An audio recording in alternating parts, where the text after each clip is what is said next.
everybody, welcome back to another video on the channel. And today, FPL Game Week 3 ended. Well, it ended yesterday. But, wow, what a week, man. And you know, I did the video last week saying we needed some points, man. Because it was a bad week. It was a bad week. You know, it was disappointing, of course. If you want a quick recap of last week. You know, this was not, for a wild card, it was a very disappointing week. And we needed something back. And I think we did that. But before we get into it, make sure you like, subscribe, and turn on notifications for all new FPL videos coming soon. Because we're doing it every week, especially after this. And yeah, but this week was a decent week. 53 points, right?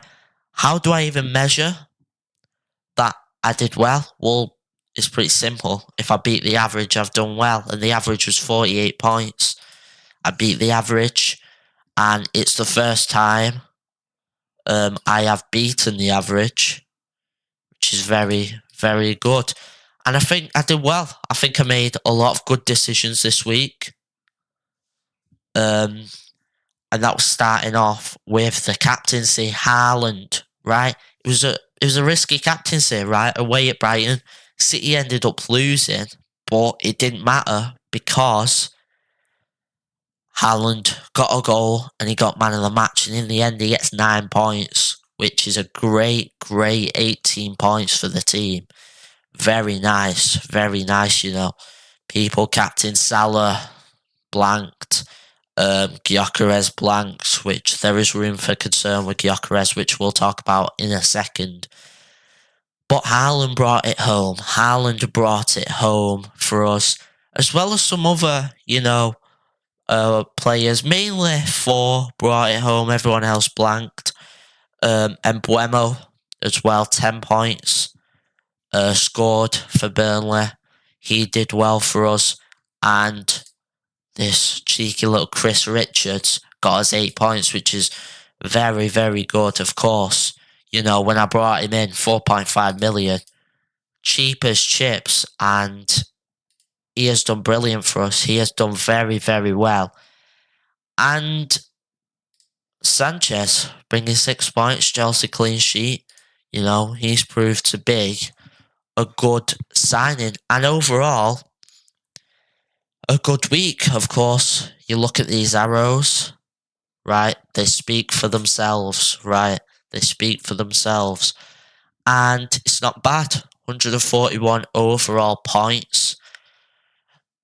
There is still room for concern for some of these guys, right? And Nori blanks again, which is disappointing. Completely blanks, don't get any points. Van de Ven, disappointing for Spurs.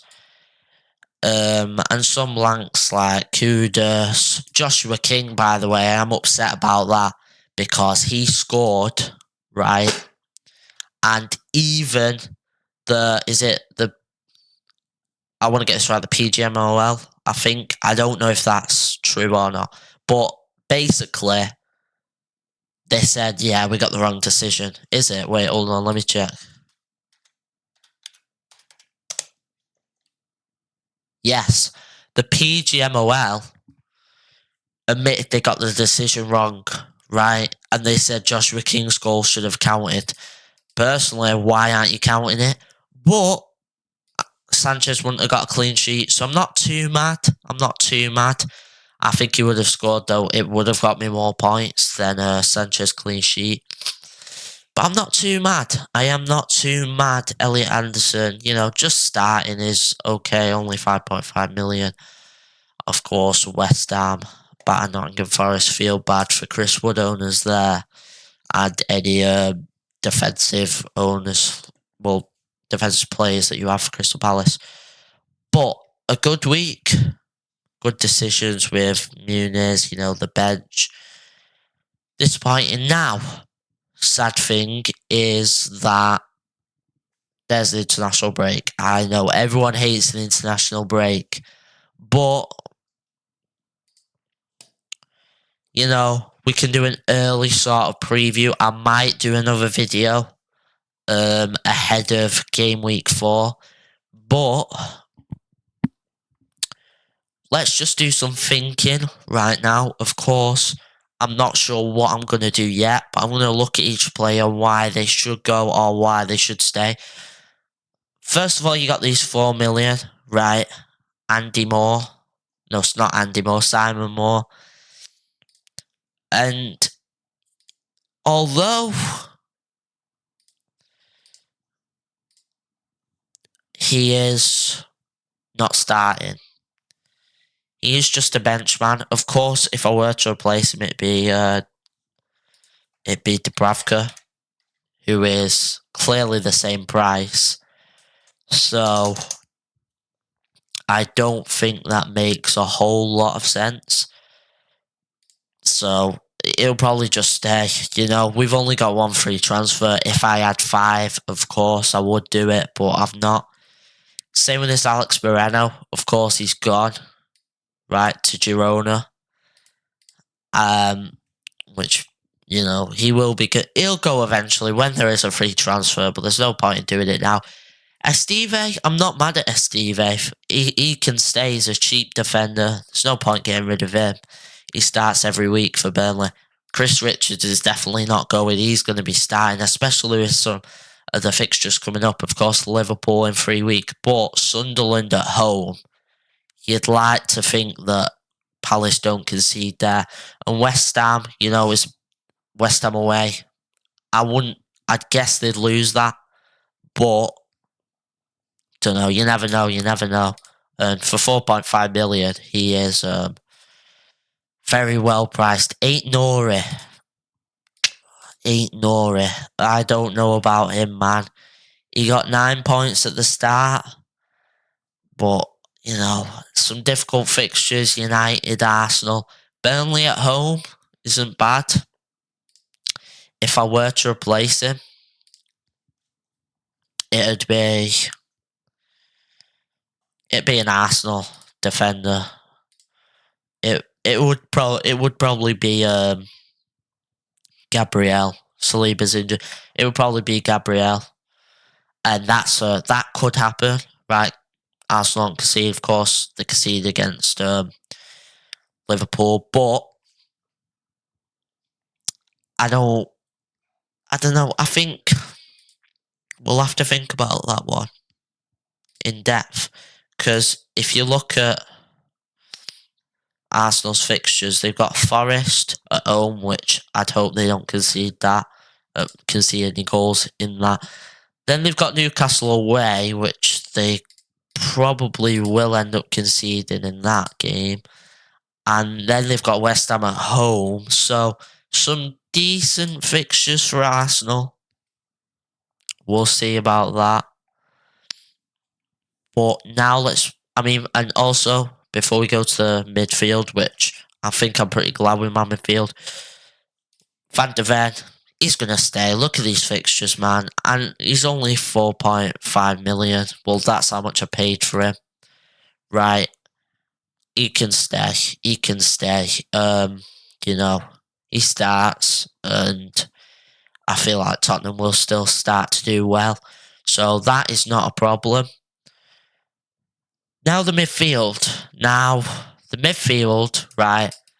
Mbeumo for Man United, he just got me 10 points, right? Is he going to go? Not likely, but Manchester United are a big concern. They only just beat Burnley. It was an absolute tight game, to say the least.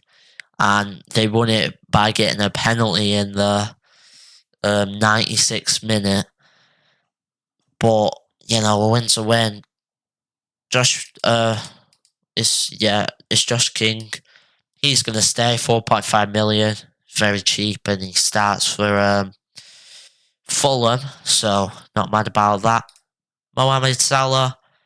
Mo Salah has been a concern, but you look at these fixtures and you just go, not yet. I think the real issue with Mo Salah is the captaincy, right? I feel like that is the issue. I feel like he hasn't been great, he's not been great. He's not been, he scored a goal, he got an assist, but he's not been like, Haaland's been better, he hasn't been the greatest, right? He's still been good, he's still been securing okay level points, but he hasn't been that next level. Elliot Anderson and Kudus, I'm just going to keep them. I just think, so it's not really worth the transfer. Muniz, of course, let me down, but he starts and he's got Leicester at home. I might even consider starting him. Haaland, and finally, our final point of the day is Victor Gyökeres, who is very interesting, and I'm not sure. 12 points against Leeds was good, but you see some of these fixtures and you're thinking, is he that man? Is he the guy? Against the big clubs, he's not done so well, but I'll probably keep him for Forest at home. But yeah, that is the FPL Game Week 3 review and a slight preview of Game Week 4. I'm looking forward to Game Week 4. I think hopefully I get even more than 53 points, but then again, who knows, man? It's FPL, anything can happen. But yeah, I'm happy with it. I am. I mean, highest points, 118. I don't know if we'll ever get highest points, but a decent week in FPL, beat the average. That's the goal, just to keep beating the average. And yes, but anyways, guys, thank you for watching this video. Make sure you like, subscribe, and turn on notifications for all new FPL content every week. And other content as well, boxing, wrestling. The wrestling video did well, so, I'm uploading another wrestling video. But anyways, guys, thank you for watching, and I'll see you in the next one. Goodbye.